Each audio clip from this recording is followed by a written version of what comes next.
टेकी पवन academy को subscribe करने के लिए ये बटन दबाएं। वेलकम स्टूडेंट्स, मेरे चैनल टेकी पवन एकेडमी में आपका फिर से स्वागत है।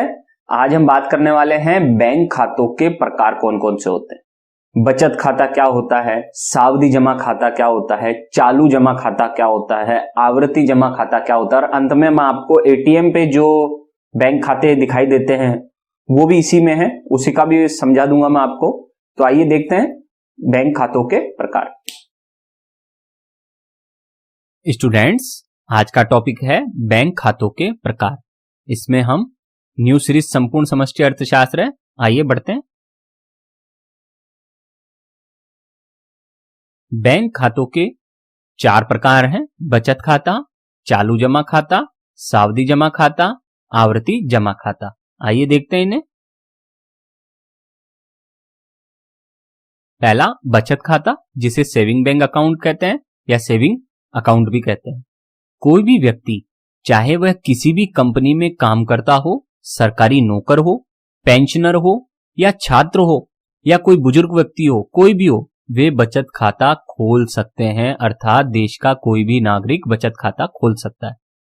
बचत खाता बचत करने के लिए बनी है और बचत खाते पर ब्याज मिलता है। आप जब भी पैसा जमा कराते हैं तो बचत करने के लिए जमा कराते हैं, तो उस पर आपको क्या दिया जाता है? ब्याज दिया जाता है, इंटरेस्ट।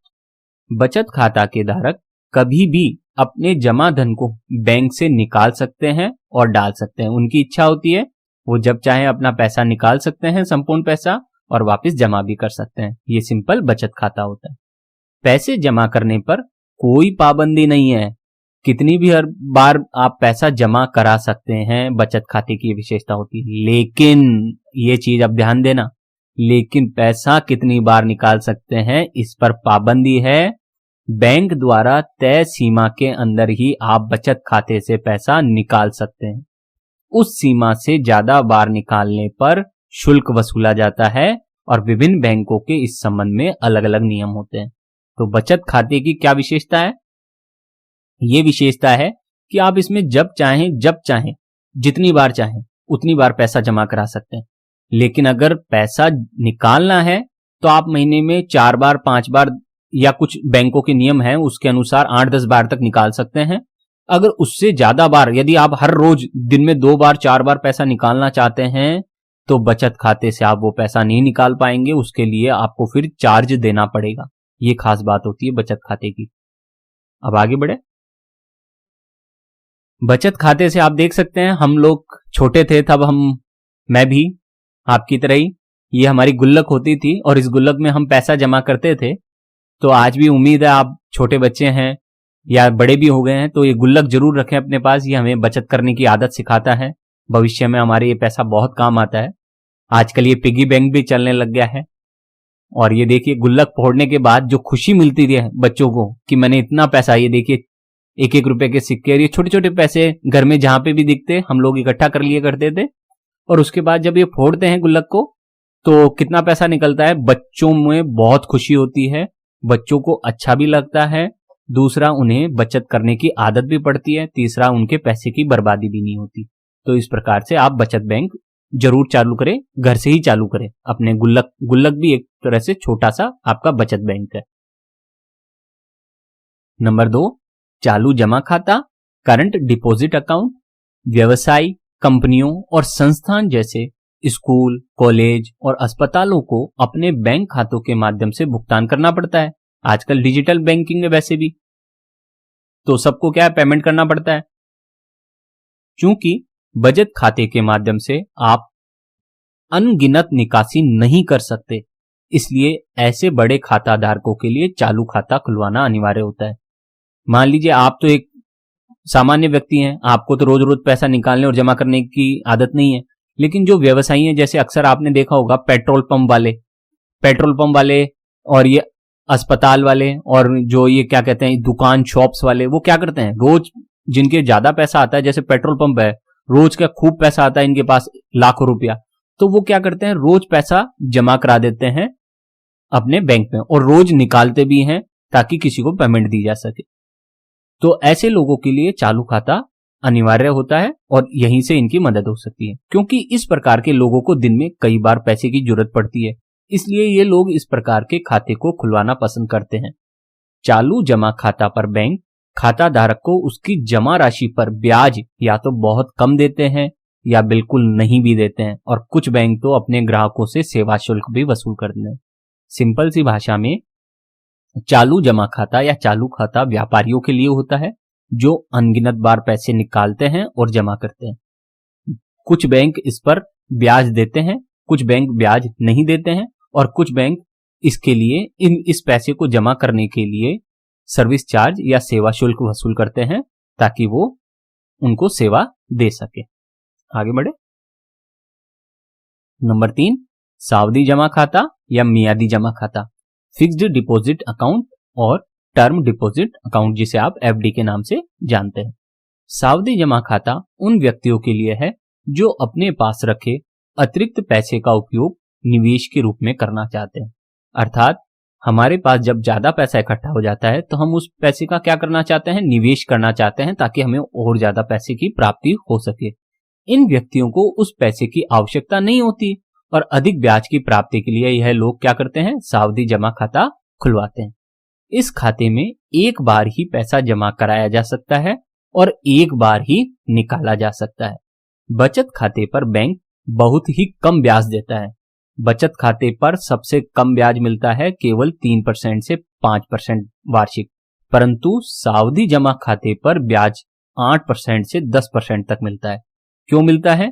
क्योंकि सावधि जमा खाते में अगर आपने 5 साल का एफडी करवाया है तो 5 साल से पहले पैसा नहीं निकाल सकते।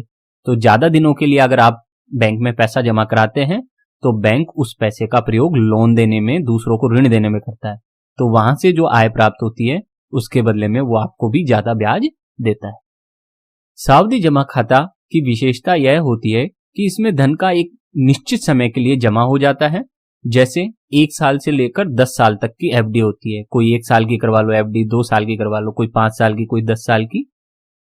यदि कोई खाता धारक किसी खास जरूरत के समय अपने इस सावधि जमा खाता में जमा राशि को निकालना चाहता है तो बैंक उस पर कुछ पेनल्टी लगाकर उसका शेष धन वापस कर देता है। ये भी इसकी खास बात होती है।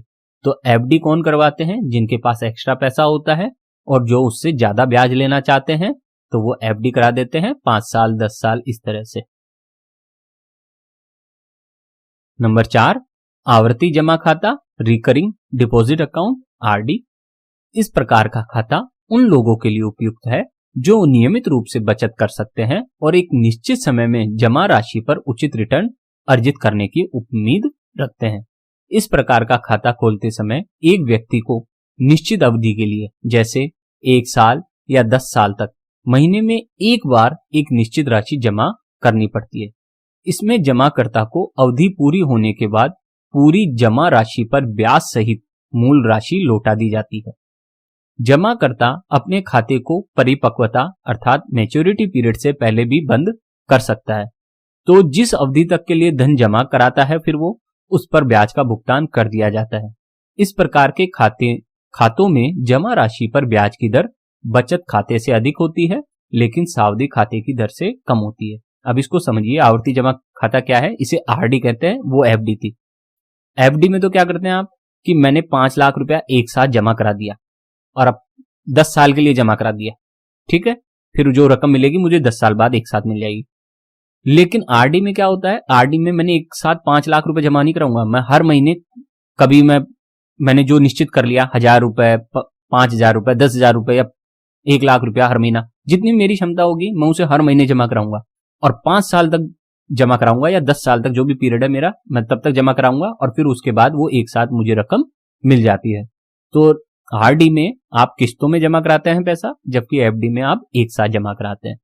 इसी कारण ब्याज दर, सबसे ज्यादा ब्याज दर आपको एफडी पर मिलती है, फिर उससे कम ब्याज आपको आरडी पर मिलता है, उससे कम ब्याज आपको सेविंग डिपॉजिट पे मिलती है, बचत खाते पर, और सबसे कम ब्याज आपको करंट अकाउंट यानी कि चालू खाते पर मिलता है। आप देख सकते हैं, हम जब बचत करते हैं पैसे का, आरडी बनाते हैं या एफडी बनाते हैं तो हमारे पास कितना सारा पैसा हो जाता है। अक्सर लोग अपने रिटायरमेंट के लिए आरडी बनाने की कोशिश करते हैं या एफडी बनाने की कोशिश करते हैं। क्यों? ताकि रिटायरमेंट के वक्त जब वो बुजुर्ग हो जाते हैं तो उनके पास पैसे की कोई कमी नहीं रही। ये बढ़ता हुआ पेड़ इसी बात का प्रतीक है आरडी का, कि थोड़ा थोड़ा पैसा जमा कराते गए और फिर इतना सारा पैसा हो गया। ठीक है, उम्मीद है आपको ये टॉपिक अच्छा लगा होगा, आपको बचत का महत्व भी समझ में आया होगा और जो हमारे खाते हैं उसके महत्व भी समझ में आया होगा।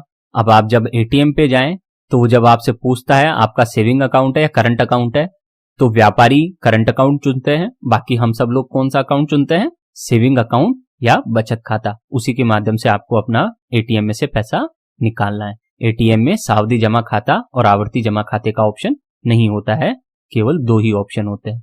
यदि आपको कंटेंट अच्छा लगा हो, टॉपिक अच्छा लगा हो, तो मेरे चैनल को सब्सक्राइब करें। बहुत बहुत धन्यवाद।